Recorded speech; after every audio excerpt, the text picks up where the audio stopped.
Welcome back to Black Optical TV. We are completely thrilled to have Torrence and Thurman joining us today, the Bros Fresh.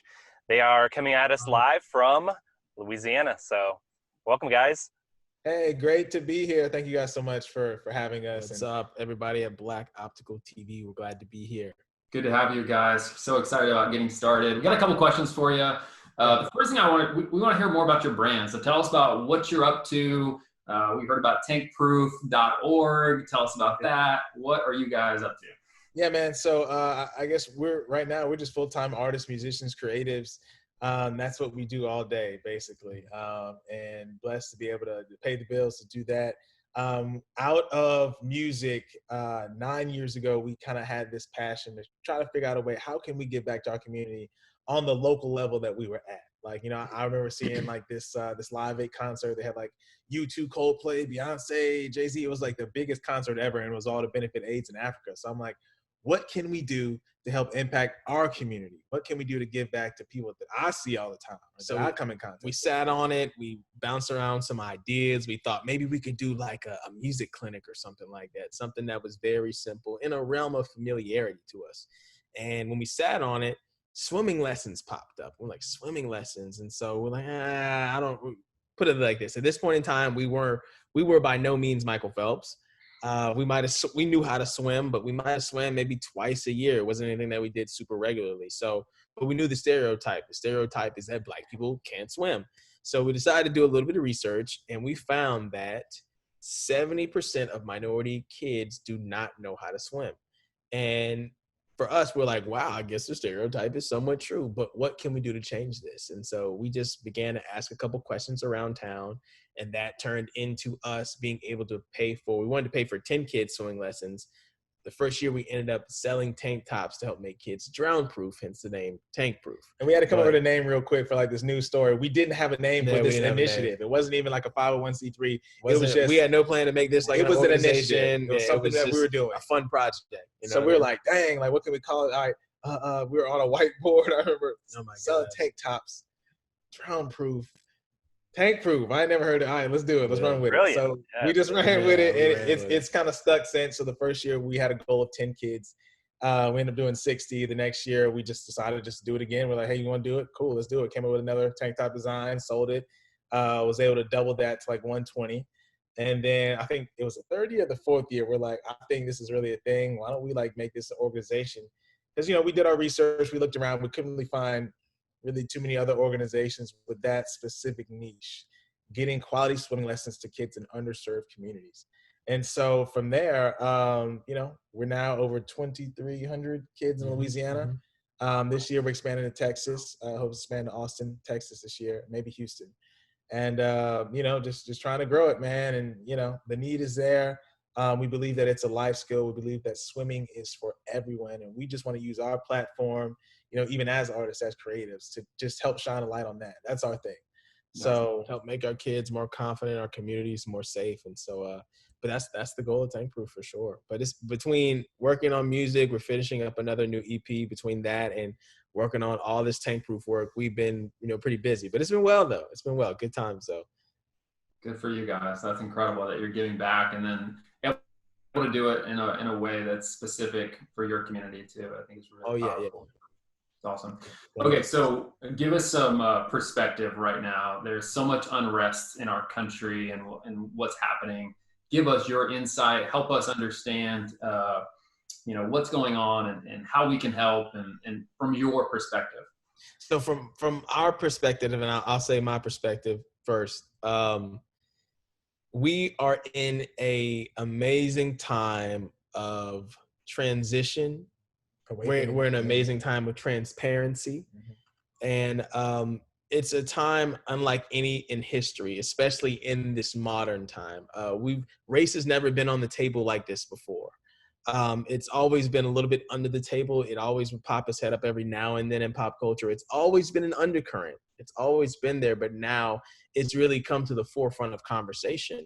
And for me, it's a special time. And like, it's one of those moments in history where you're going to look back and think, you knew what you were doing in this space and time. Now we know that we're living in a history book right now. Yes. We've seen some, like, say we're right outside of Baton Rouge. So we were here when Alton Sterling got killed. And, the riots and the protesting that went on, the anger that went on after that, we were here for it. We saw it. We experienced it. You know what I mean? But I'll say this is different. This is a lot different. This is a movement. This isn't a moment. And so I think this is a time of awakening. I think this is a time of realization. This is a time of accountability. This is a time of owning things. You know what I mean? So, it's it's special, man. I don't know what else to say. Like, I've never in my 30 years, of course, I haven't even seen a time like this. I haven't read about a time like this. It does remind me a lot of the civil rights movement of the 60s, but I'm just excited to see how this is going to keep going forward. I know, like, a lot of like older generations, they say, like, millennials or, people in our age bracket, they're like, all right, well, you guys are very idealistic, but not very realistic. I think now we're putting the idealism with the action of realism and putting together with a concoction of consistency that's just going to keep moving and keep going forward. So I'm just really excited about all that. Yeah, there's definitely a lot of energy in the air. I mean, you can just feel it. I mean, you can feel it. You can feel it. You can feel it. Yeah. I mean, it's moving for everyone. I mean, if you, it's just like, it almost makes you just want to cry. Yeah. Man. There's like so many times. Oh my gosh. Like, it's been so many. Walking up to a protest in Baton Rouge and just. We showed up a little late. Yeah, showed up a little late. I ain't gonna lie. So I'm walking up and hearing everybody say Black Lives Matter and all these amazing, chants they're saying. And it was moving for me to see people that didn't look like me, say Black Lives Matter. And you see it on TV all the time, but for me to witness that in real life and to be in that space and feel that energy in Baton Rouge, Louisiana, people say that, what I mean? Oh my, it was so moving for me, and it was very touching, and it was something I'll never forget for sure. Yeah, definitely. If somebody wants to support Black Lives Matter in the African American communities, what's the best way you guys feel that they can do that? I say start local. I think now people are looking for actionable steps, actionable things to do. I say protest, use your voice, use whatever platform that you have, use whatever influence that you have. We all have a sphere of influence. Speak up for what's right, do what's right. But we have to start in these communities. We have to start local. One thing that I love about Tankproof, and this is something that it just happened that way, is that it's really integrated and weaved and involved in the communities that we impact and serve. Giving someone a life skill that they can take for the rest of their lives, it breaks generational barriers. It breaks generational trends. It gives new mindsets, new opportunities, new insights to these kids who may not have experienced any of that before. So I would say, we were on a call with a bunch of artists and graphic designers for this agency called Closer and Closer. And, one of the guys, I think he was German. He was in Germany or something like that. He was like, what can we do? Like, what can I do on my level? I can't vote, obviously, but what can I do on my level to be able to give back? And I was like, all right, well, you're an artist. You're a graphic designer. You're a graphic artist. Look, you can use your giftings to help impact people, supporting Black businesses. That's really the main thing that I would say too, is to show that Black Lives Matter is really investing into a lot of these Black-owned businesses and Black-owned companies. I feel like that is a way that we can begin to make immediate impact in an individual and more than one individual's lives. Because when you invest into a company, you invest into cities, you invest into communities. And so, yes, I would say use your platform, number one, but then number two, find these Black-owned businesses to invest into. And when I say invest, you might not go every day to a Black-owned coffee shop, but maybe once a week, you might buy a coffee shop from there. If it's on the forefront of your mind and it becomes, somewhat important to you, that is what we need, because those dollars are going to start changing these communities. That is going to make a huge difference. Yeah.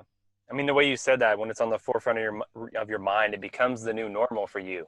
You know, Yes. it becomes just your daily life, your daily routine. So Yes. I think it's a mindset that people need to make, that, because I'm not going to lie, here in Tulsa, it's really segregated, even though we have a fairly large African-American community, but I don't truly know that African-American community. I mean, about a month ago, I took my son down to Black Wall Street and we just walked around. We went into a local t-shirt shop and bought the Black Wall Street t-shirt. And, you know, it's like just trying to walk around and get to know people before coronavirus and all this. So that made me feel good. Right. So it's like, That's amazing. I have playing basketball, have a lot of African-American friends. You know, for a long time, I was even reaching out to them that haven't spoken to them in a long time. I was like, hey, how are you doing?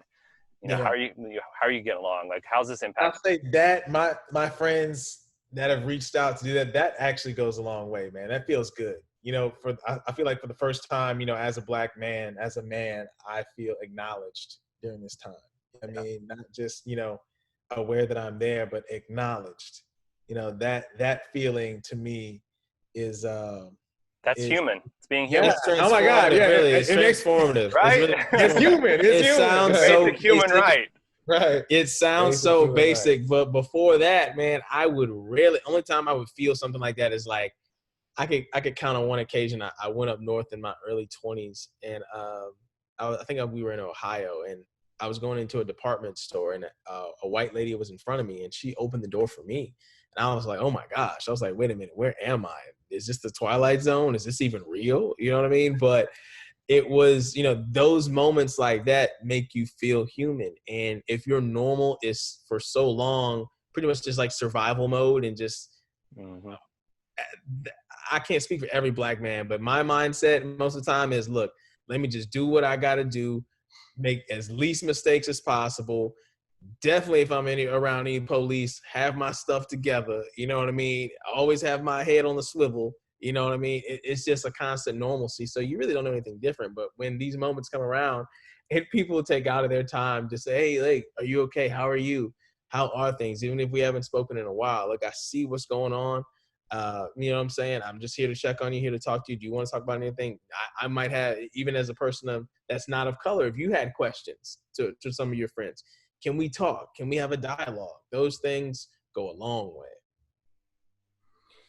You guys got me emotional over here. I got goosebumps and fighting back the tears. So thank you for sharing so honest and open, and even in a positive light. I mean, that's what I get the vibe from you guys.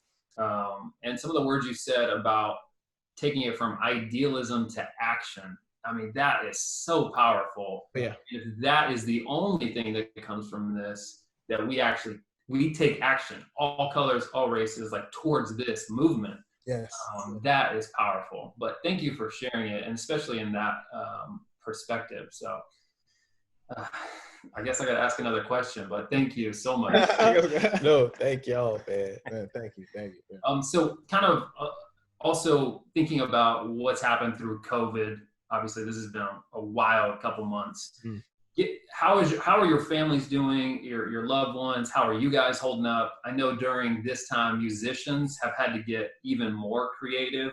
Yeah. With their product. So tell us about that. How are you guys doing, and how does that look for you right now? I'll start with family. Family's well. Our family's fine. COVID wasn't real to me until one of my friends' moms died. Yeah. You know, and then we started to hear other friends, other friends, acquaintances. Oh man, his mom died. Oh wow, you know him, or his grandfather died. So-and-so in the hospital. You heard he was in the hospital. He got COVID-19. I'm like, wow. I'm like, okay, this is real. You know what I mean? This is something that, isn't just something that you see on TV. Like, it's always different when it hits home. You move different when it hits home. Yeah. You know, you talk about it different when it hits home. Your mindset about anything is different when it hits home. So I'll say that, it's just something just to be wise about still. You know what I mean? Like, people are moving differently. I'm glad that people feel more free to move. I'm glad people are moving safely. But, it's still something that we have to think about. You know what I mean? It's something that, it's something that we have to consider in our day-to-day life. Masks, I don't know if they're ever going to go anywhere now. Like, I don't know if 2 years from now, people are just going to stop wearing masks. I think masks are the normal. Like, even when they come out with a vaccine. Like, it's like that meme, like Batman, oh my God, my mask. Oh, oh, I forgot my mask. I said, oh, I need my cover. You know what I'm saying? I see the world. I gotta grab my mask. Yeah, like, hold on. I'm ready now. Let's go. Yeah. Acting like I'm Batman. Paranoid because I'm in public without a mask. But, even as musicians, this time, like you said, the entertainment industry is frozen. It is at a standstill at the moment. So there are ways that, you can get creative. Fortunately for us, we were kind of in a cycle that we were writing at this time. And so we've had, a couple conversations with people in the industry and things like that. But our focus right now has been writing music. So for this period, for us, COVID was fantastic because it gave us an opportunity to really be locked in and be focused to create, this next project that we've been working on and things like that. Yeah. I like that, locked in. I mean, you really like hone in on your skill set just because you have the time. To discover.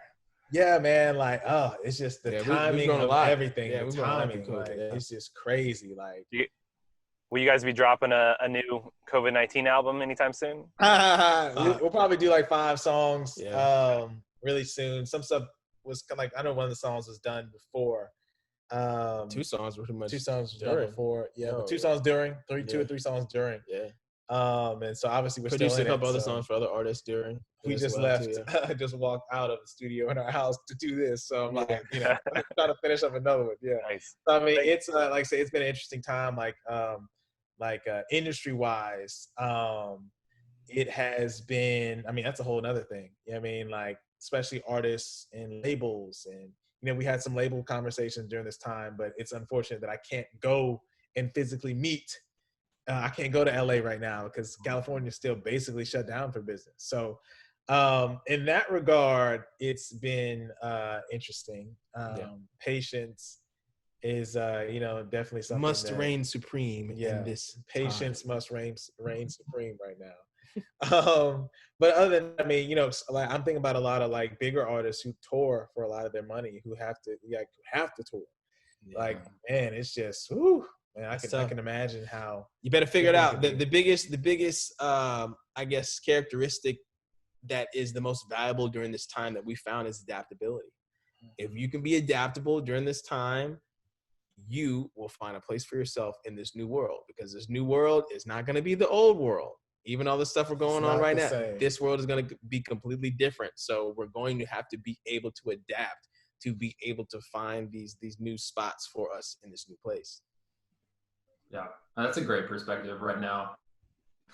And you guys are probably positioned perfectly to do that at your age with your skill set. If you're not in Austin or New Orleans, where would you want to escape right now? Where's that spot? I want to go to the Northwest. I want to go to LA or the Northwest. LA or the Northwest. Yeah, I would say. Yeah, for sure. What drew you guys to the Northwest? Because you guys have talked about that a couple times. Portland. Yeah, so we started going there. We ended up playing some gigs up there like many years ago, and so ended up getting accustomed. We would almost go to Seattle pretty much once a year, and so then we started going like 3 and 4 times a year, and so we just ended up making friends, and then made our way down to Portland, made more friends. But that's when we started working with brands and stuff. So we had friends like Nike and Adidas, and was working on stuff between those brands in that city and whatnot as well. And so it was a really cool, opportunity for us to see something different. The Northwest compared to Louisiana is like night and day. So we just like the contrast. That's all. That's why I like LA so much, is just for the contrast. And so we like to travel to these cities to get that change of pace, to get that different environment, different scenery, and those vibes end up, really motivating us and help to push us through, whatever we're working on at the time. I guess it's refreshing, it's inspiring, refreshing. It's almost like if you're smelling like cologne fragrances, you got the coffee beans to kind of clean your palate out. That's what traveling to some of these places does for us. It's good for inspiration, and we enjoy it. I like that analogy. The contrast, that makes perfect sense. Yeah. Oh yeah. Yeah, Seattle's beautiful too. So. Yeah. So tell me a little. You guys are talking about music, but it sounds like you might have some other creative outlets as well. What else do you guys do creatively? So as of recently, in the past, we're reducing ourselves creatively. What we do, we've been content creators in the past. As of lately, I've been kind of going more into the production space. Recently, we ended up producing a shoot for Teen Vogue. around Mardi Gras time and stuff like that. So that was a really cool narrative project that we were, blessed to work on. So that was a really cool project. In the future, we plan to work with even more brands in that capacity as well. We're working on a few things that we're planning on pitching soon, but really things from production, art direction, creative direction, things like that. It's pretty much the kind of getting out of like, I really don't want to hold a camera anymore. Yeah. In this point in my life, I'd rather like just hire someone else just to do that who can do it way better than me. Who's more passionate. Yeah, who's more passionate about it. And yeah. So, but definitely we started out with like photography. We started photography, got into videography, and now I'm just trying to just produce now and trying to get paid for my thoughts. Yeah, trying to get paid for my thoughts. Yeah, I like that. It's incredible that we're living in a time period where you can. I mean, like there was. I know that's what I'm saying, right? It's great. Jeez, and like even go like to the race car, like, even as a Black man, to be able to have like that opportunity or even access to be able to do it. Like I'm just like, geez, like, I think my mom still, doesn't know what I do, and it's just like, all right, cool. I'm like, yeah, mom, all right, yeah, we pay bills. That's all you need to know. All you need to know, like that. Who's inspiring you guys right now? Artist, author, designer? I like Prince, not just like his music, but how he handled business in the music industry. Just like his whole kind of vibe, his approach. I'm learning like a lot of times, especially when, in business or even creative outlets, like bigger isn't always better. Mm-hmm. We have a lot of friends that we glean from also, that really like helping to, shape our mindsets and help us lay a proper foundation for growth. Who else? We've been listening to a lot of like Stevie Wonder's Musicarium album, just diving back into that, getting inspired by that. We've been diving a lot into 2000s R&B. So a lot of 2000s R&B, the stuff that we like, just trying to catch these vibes from these really sounds. Figure out like why I love picking music apart. Yeah. Like, why does this feel good? Like, what is going on? Because like as musicians, I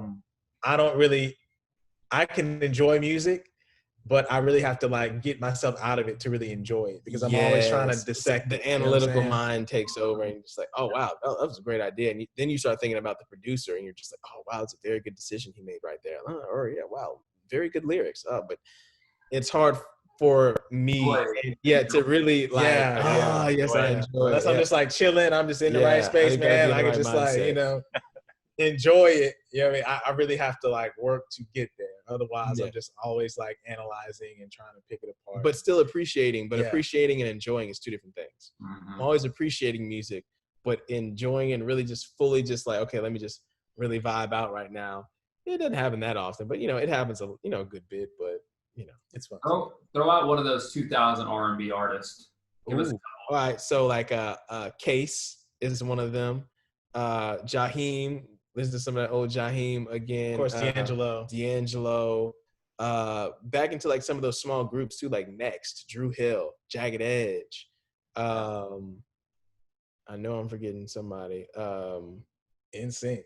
I'm old Tyrese. Look, NSYNC. Gotta put NSYNC in there. The first album though of NSYNC. The first NSYNC album. Was it 98, 99? Yeah, or 97 maybe. 99, the first album. That production is insane. Insane. I gotta go back. Yeah, we have to go back and listen. You go back on that. Yes. Production is amazing. Vocal production, amazing. So they weren't the best vocalists, but because they're still developing. But they worked with really good people. Yeah. So it was fantastic. Who else? John Mayer, always love John. John Mayer. This is a really cool band. That quirky little white girl band. It's not a white girl band, but it's called Men I Like. It's called Men I Trust. Men I Trust. Men I Trust. Vibey stuff, man. Like one of our friends put us on that little group. I was like, hey, I like their vibe. I find myself, my phone just pops on in the car, and like they're always playing. For some reason, Men I Trust is always playing on my iTunes. I'm just like, Tame Impala lately too. We got the Tame Impala late, man. Like, I ain't gonna lie. I was just kind of like, why are people like so hyped up about this dude? I'm like, what is this? I see Tame Impala everywhere. I ain't got time for no Tame Impala, man. So Then I actually like listened to like his newest project, and of course stuff that I've heard on like commercials. I didn't know it was him. Yeah. But then you're like, yeah, Tame Impala's dope. Yeah, Hosier is dope. Of course, people like Kanye. You know, the list goes on.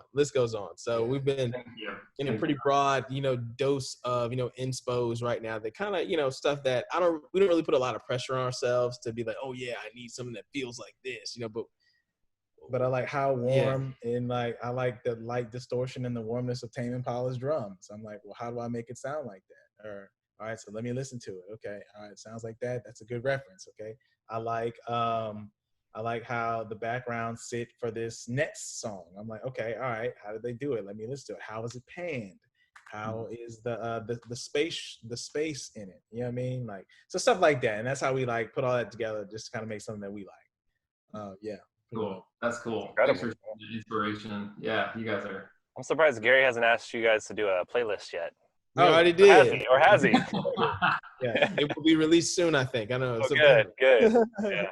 Awesome. And I like I said, we've fallen into the world of eyewear. Oh yeah, I love eyewear. My gosh. Yeah, tell us about that. That's the next question, actually. So, when did your love of eyewear begin? Because man, all right, I would say always wore glasses. So like, I really didn't wear glasses till I was like 24. Yeah, I don't know. 24, 25. I know 24, 25, something like that. So later in life, and I don't know. I like the ability to be able to, the right frames can really put the whole ensemble together. You know what I mean? And really, it describes a lot about the setting that you're going to be in, the type of meeting that you're going to have. I choose my frames depending on who I'm going to speak with. So if I'm going to go somewhere that's more casual, I might wear something like what you're wearing. Or if I'm going to be something where if I'm doing a talk or the reason I have these on because I look smart in these. And so I wear these. I'm just like, oh yeah. They might perceive me as more intelligent. Who knows? They look around and hurt, right? It can't hurt. Yeah, it can't hurt. It can't hurt. All these things are subconscious. It's like I have my Showtime glasses. Oh, you got Showtime. Those Showtime are the Vedas, the Veda sirens. Nice. Those are like my shout out to Katie. Yeah, those are like my Showtime glasses. Or I have like a pair of Jacques Marie Mages that I have that I love. Love those Jacques. Yeah. Those are just like my really my rich white man. My rich white man glasses. My rich white man glasses. I'm like, hello. If I was in a rich Italian white man. What style do you guys wear in Jacques Marie Mage? I have the Zephyrin. Man, right I don't even. I forgot you have the what's the name of mine? It's not the Torino. It's not the Torino. It's the Molino. Molino. Yes, Molino. Not the Torino. The Molino. Yes. But I have a couple other styles that I have in mind. And I hope you guys don't sell out because I don't want to get them for anybody else besides Garrett, please don't sell out, please. But yeah, man. So I think we first got into eyewear, and this brand is taking a lot of heat right now, which maybe they should, for some decisions that they've made over time. But I got to give credit where credit is due. Crew, just being around there and just seeing some different things, and that's how we met Gary is through Crew. So like I said, got to give credit where credit is due, regardless of what's going on. But, that's really when I started to really get into eyewear besides wearing like one pair of glasses. So I'm like, all right, well, then I just started buying more and getting more and as it starts, then as it starts to expand, then it's like, oh wow, I have a fun collection now. I just want to keep getting more because, I guess my love for them is expanding even more. You can never have enough glasses, man. Yeah, I know. You can never have enough glasses. I haven't even bought any new contacts in like 2 years. I feel like just because like it's just glasses, man. It's now, just like nice. I have some that I'm looking at now that I'm just like, okay, what do I need next? Because I see them as like pieces. I don't know. I just love Jacques now too. It's like once I had a taste of it, I'm just like, I need some more Jacques. So like I want some titanium Jacques, and I want some more like chunkier kind of ones, so just a different kind of style. Then I'll be good. I'll be good on Jacques. I'll be good.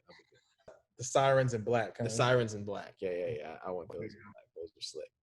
It sounds like you guys came up with our next slogan there. You can never have enough eyewear. That sounds like a perfect. You can never have enough eyewear. I know y'all have some clients. Garrett's telling me y'all got some clients that just have so many glasses. Like, geez. Glasses on glasses. Glasses on glasses. Yeah, you guys have some incredible style. Tell us, who are some of your style icons? Like, do you just create your own style? It started in high school when I just wanted to just exactly like Kanye with the polo, everything, and the tight backpack on, way up to my back of my neck. You know, that's where it really started. I really wanted to like really get into style. And then I guess over time, like now today, I guess if we could describe our style as like kind of like a mix between, we have like different, I kind of see it as like a uniform. So it's like depends on the season. So the summertime, I'm pretty much going to be like a tank top, camp collar shirt, shorts, either like flip flops, some sneakers. That's it. White socks, call it a day. Fall, spring, you might catch me with like what I call like old Japanese grandpa swag, if that makes sense. So maybe some cutoff, all saint trousers, any kind of cool sneaker I could find. I really like doing like light jackets. This the year of the shacket. I like shacket. I call it a shacket, the shirt jacket. It's the year of that. So I like those a lot. Basic t-shirts. Yeah, I love t-shirts. Can't go wrong with solid tees. Even like boxy tees, like cool cut tees. I have so many like black t-shirts like that are just like, oh, I need one for that's like this, or this one's cut a little bit shorter, or this one's, you know, this one's a little bit more boxier. Okay, I have like 5 of the same thing already, I feel like. But it's like, it all just depends on the setting, depends on where you're going. But yeah, we kind of, with certain brands, like certain brands we really dig. But we really don't, it's not like one person that we're like, oh yeah, his style every time. We like to express a lot of different range in our style. So any guys that show like a lot of range, we like. I think it's just having good taste and knowing what looks good. Yeah. And then knowing what'll look good on you, because everything ain't gonna look good. I done got some stuff. I'm like, this ain't it. I gotta turn it. That ain't it. Yeah, that taste. We talk a lot about that. Gary, if you talk to Gary for 10 minutes, you'll hear about it. Taste. And that's taste is a hard thing to develop, man. It tastes, but it's a hard thing to develop. But I think like that is a good question. I'm thinking like, how do you develop taste? It's just like, because people ask us, well, how do you guys develop? I'm like, I don't know. I'm just like over time. Well, I think so. What's the difference between like being taught and being developed? I think being developed is like developing something is definitely more hands-on. I think it's definitely more responsibility in developing something. I think it's a lot more of it's not an arriving kind of process. You know what I'm saying? Like when you taught something you didn't know, now you know, you're done. I guess whatever. You can always build upon it, but like developing seems like a never ending kind of stream.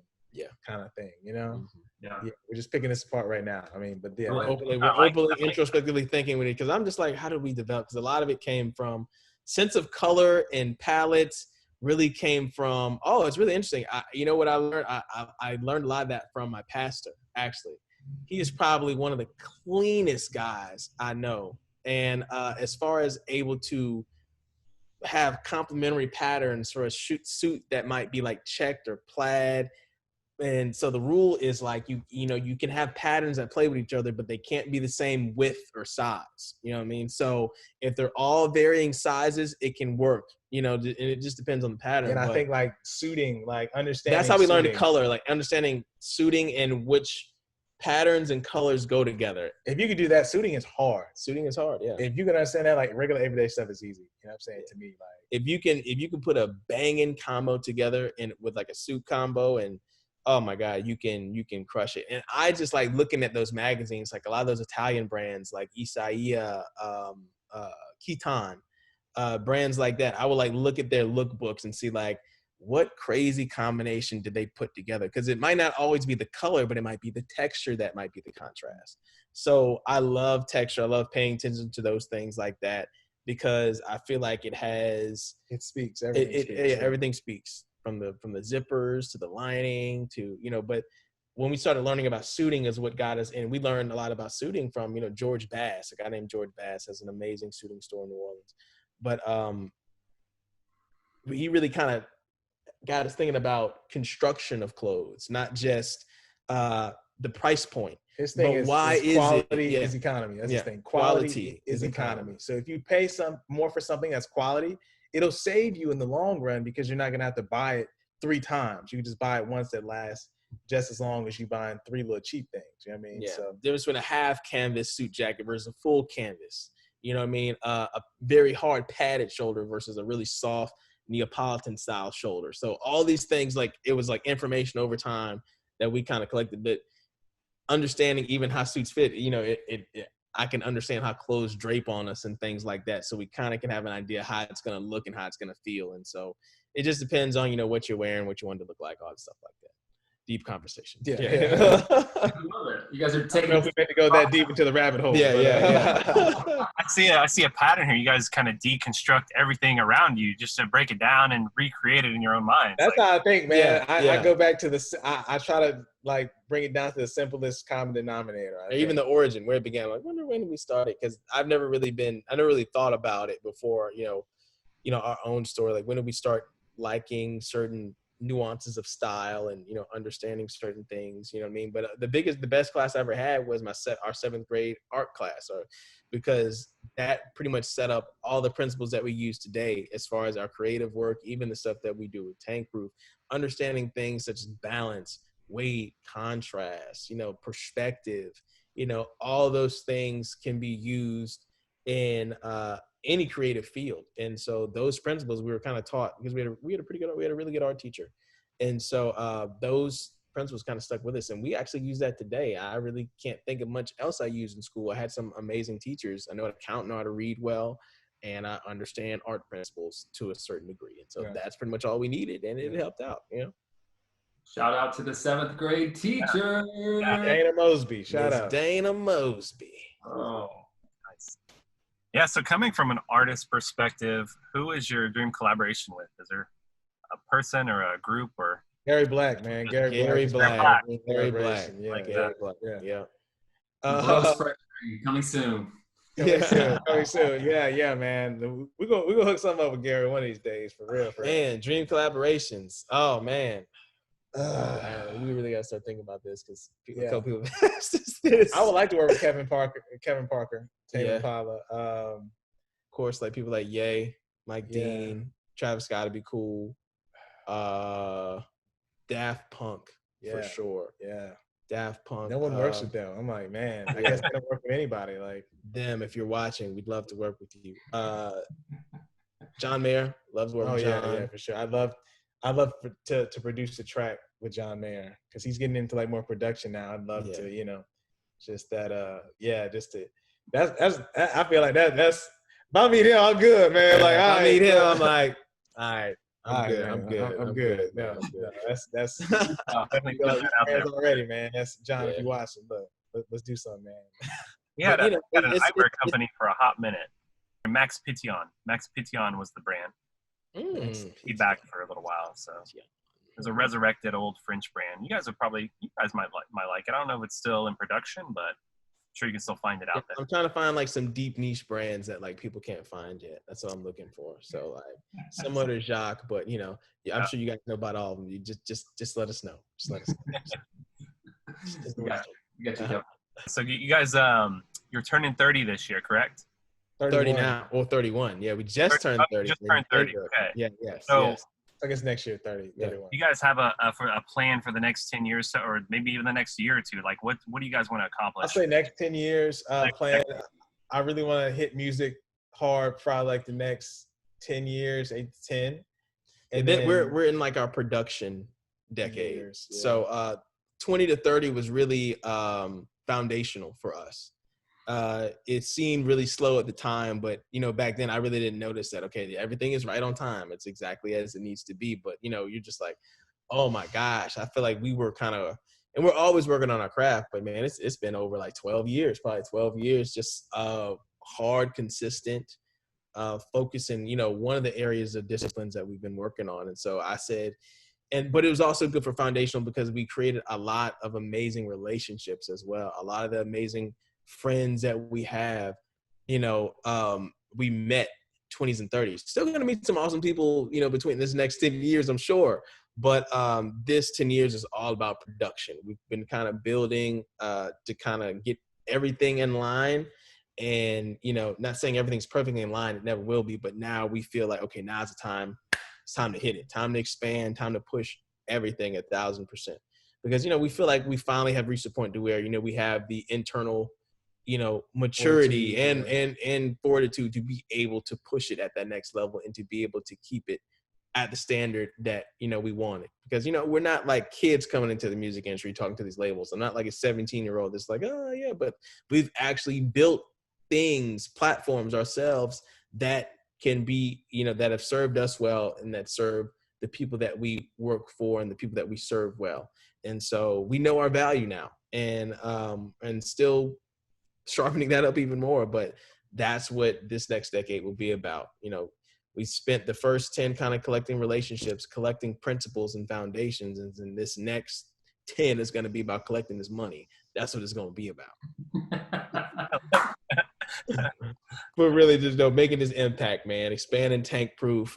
We want Tankproof to be everywhere. We want it to be as big as the United Way and stuff like that. Yeah. So it's like, we want to be able to get it so big to where it affects policy. You know what I mean? Like to where, you know, especially no kid in Louisiana can graduate without having some aptitude in swimming. You know, maybe it can be national. You know, maybe it can be like, we can be like other countries that are really smart, like the Netherlands and some European nations who have that in place. And so, you know, yeah, that's kind of like what we see the next 10 years and beyond, and then just opening doors for other people. Like, how can I put other people on? Like, how can I get on and put other people on? We have some amazingly talented, you know, friends and acquaintances that, you know, we've been blessed to meet and to work with. And we feel that, you know, the doors that are beginning to open for us, it also gives us an obligation to have to be able to pay that forward. I'm excited to do that. You know what I mean? I'm excited about I'm almost ready to do that more than doing it for myself. You know what I mean? It's like, it's, you know, like we really just want to build a culture of giving. We want to build a culture of, like, of course, like just human responsibility. You know, we want to build a culture of, you know, ultimately love and just putting that out there and then just receiving it, you know? So, yeah. Pushing, never go wrong when you're pushing up others. So. I think that's the secret, man. That's the key. Yeah. Like, that's the key. Like, that's the key. Mm-hmm. Doing some great things. We, it was nice to discover you guys, because I just learned about you recently from Gary, but just, you know, going on and reading about what you're doing, it's incredible. I mean, it's really important that everyone knows how to swim. I mean, we were born in a womb of water. And born in water. Why do 70% of people, you know, minority children not know how to swim? So that's incredible that you guys are doing that. And I'm ready for you guys to come to Tulsa, and I'm definitely, you have my support. Yeah, we're gonna be coming. We're moving our way up. We're inching up, man. So if a lot of lakes here. So. Oh, really? Okay. I didn't even know that. You learn something new every day, man. But, you know, thank you so much for even just taking the time to read it and stuff like that. It means the world to us. You know, anytime anybody takes a second just to look at it and just to see what's going on, it means a lot. Yeah. It's bigger than us. You know, it's bigger than, you know, anything that we could have ever imagined, honestly. And it is probably the most fulfilling thing that I have ever done in my life was, you know, create Tankproof. You know what I mean? And just to be a part of it, you know, and when people see it, I want them to see Tankproof, not necessarily us. I'm like, no, look at the work. And so the work speaks for itself. And, you know, it's just an interesting mindset, man. It's like a different place. It's like my mind, you know, on this side is more open and more transparent and more at ease. It's like, I know that if everything ended today, I would have made an impact in somebody else's life. And for me, you know, that's everything. It's a piece. It's a piece. You know what I mean? And so what we have with Tankproof and what we offer the people that serve with us, that work with us, that help us impact lives is that same opportunity. You know what I mean? To be able to use what you have, these two hands, your mouth, your mind, to be able to go to someone else and to improve their quality of life. Nothing like it. Nothing like it. Powerful. That's powerful. Yeah, and to create a space where people can do that, I think that takes a unique, your energy, your positivity, what you guys are bringing to the table to then create a platform where people can use their skills. Yeah, it's the most humbling thing ever, man. Oh man, it's so weird. Oh my God. And like, it's like the craziest thing, because like even we really see it in Austin, because we have the most diverse community of individuals that get behind this cause. And so it is, you know, from ranges and ages to colors to economic statuses. Oh my God, it's insane. So it's like, It's the most like we really don't know. Yeah. It's just like it's just like, man, people love this stuff. I'm like, oh my god, you like it? I'm like, oh, you like it? I'm like, I'm like, oh yeah, like me too. But it's, you know what I mean? It's like how parents are. Even if they have a great kid, they're like, yeah, they all right. You know what I'm saying? People, oh, your kid is amazing. Hey, he okay. You know what I mean? But that's what it's like. Tank was like, oh my god, so awesome. I'm just like, yeah, it really is good. But it's amazing to see, like you said, to create a platform that other people, that are friends and our acquaintances and anybody can get involved and be able to play a role in making a tangible change in their community. I feel like that is, the most beautiful part about it, for sure. Yeah. Can we say especially right now? I mean, always. Oh my God, yeah. Because COVID was a challenge for us. Like, we didn't know if we were going to have swimming lessons. And so that's why as a nonprofit that serves kids with swimming, I'm like, all right, what are we going to do? We got to figure something out. So, we were just, open enough and, aware enough to see an opportunity with feeding kids. And so that's something that we'd already been doing kind of on the back burner. That was like our mom's project. Like, she got this partnership with Whole Foods and stuff like that all herself. No way. She was like, all right, Mom, look, just knock yourself out. We didn't know how to incorporate it into the brand. We're going to focus on this swimming. Right. You can knock yourself out, have fun. And so she had a couple of our friends help her. And so she was. Our friends. Like, they were consistent. I'm like, all right, y'all just do that, have fun. So they were working with Miss Connie, man. And so over the last year and a half, my mom brought the numbers back to me. And she's like, oh, yeah, we moved over like 3 tons of food. I was like, what? I was like, okay, all right, now you might have my attention, but we still did not know. Yeah, I'm like, oh yeah. I was like, okay, now you have my attention. Okay, speak. You know what I mean? But we really didn't know how to incorporate it into the brand of Tankproof. Like, how do we include this food stuff into this swimming stuff? And so we sat on it for a while. In COVID, we really had to make a decision. It was D-Day during this time because now we were able to have an avenue to be able to serve these neighborhoods. So we immediately pivoted. Bam, overnight. So our mission shifted to Tankproof focuses on giving underserved youth the education and essentials to navigate life's currents. And so what is current to you, whatever's current to you is what is present. And a lot of these kids, their current is tumultuous at the time. They are not receiving the meals that they require because the schools are shut down. And so a lot of them, they live too far in proximity to be able to walk to school on foot. So what we do and what we provide is an opportunity these kids can have quality, nutritious, and yummy meals that they can eat. And twofold, on this other hand, we're also putting in money into the local economy because we're buying these meals from small businesses. We're not just asking for donations. The money that we get from donations, we're putting that back in a lot of these especially in Austin's, we use minority-owned restaurants. And so, we're able to, again, like we're talking about, what we can do to push, this agenda that, Black lives do matter is, we invest into these restaurants. And so from then we have the local restaurant that is providing food to people in their same neighborhoods. And the exchange that happens through that is absolutely amazing. But we had to pivot overnight. We had to pivot very quickly. And so, we came from like never really serving meals. I mean, we were serving meals, but that was mostly like my mom and my 2 friends that were focused on that. That was all they did. And so now we're focused on this now. So we went from doing maybe like we started with 200 meals a week to we're doing like over 4,000 meals a month. And so going to keep expanding that even more and pushing that even more. And but yeah, keep the quality, you know what I'm saying? Yeah. Scaling it right, because you always has opportunities to just you can do stuff. Like motion and movement does not mean progress. No. So now it's like building, just making the right decisions. All money ain't good money. Yeah. And just moving how we got to move, you know what I'm saying? Just trying to be wise about everything and how to build it sustainably. Because we see Tankproof being, it's a lifestyle brand. Yeah. You know what I'm saying? It's like, our goal this year, we want to make a big, we want to make a partnership with one of these world leading brands. And so from there, we can continue to build it and to grow it and have that extra credibility behind it and just try to, do as much as we can. Like, I want to make eyewear for kids. You know what I mean? I want to like this amazing eyewear that I can give the kids that they're like excited to wear. And it's just like, cool. You know what I mean? Like, yeah, that's down the road for sure. Yeah. I love the part about your mom too. That's perfect. Oh man, she like I tell people like if you love us, man, you will really love our mama. Like she is pretty much the most we giving. learned people from her. Yeah, I learned people skills from her because she is the most attentive, caring, you know, oh my gosh, giving lady we know. And I'm just like, man, if I can just have a quarter of that, I'll be all right. You know what I mean? But yeah, we definitely love our mama, man. Definitely love her. Shout out, mama. I know you probably gonna watch this at some point. So. Yeah, all the way through. Hey, that's about it for us. So we like at the end here, we'd like to do a rapid fire questions. Hey, it's gonna be fun.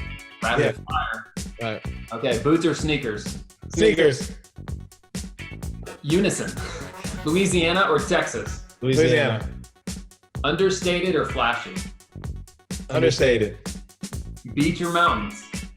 Mountains. Raw or refined? Refined. Oh, got a little diversity there. Vintage or modern? Modern. Jazz or hip hop?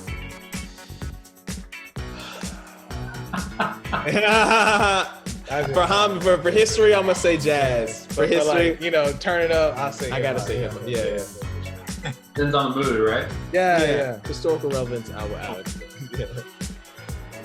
Hey guys, we were your time, and it was so good getting to know you. Thank you for likewise. Thank y'all so much. Thank you. This is amazing. Thank you for the racial dialogue too. We appreciate that. It means a lot to us. Thank you for your time, guys. And, thank you for listening. Yeah, really. Thank you so much. You guys are truly inspiring, and I'm really happy to meet you guys. Really share this. No, likewise, man. Likewise. We're gonna make it happen. Pleasure. Appreciate you guys. Have a great one. So much. Thank you.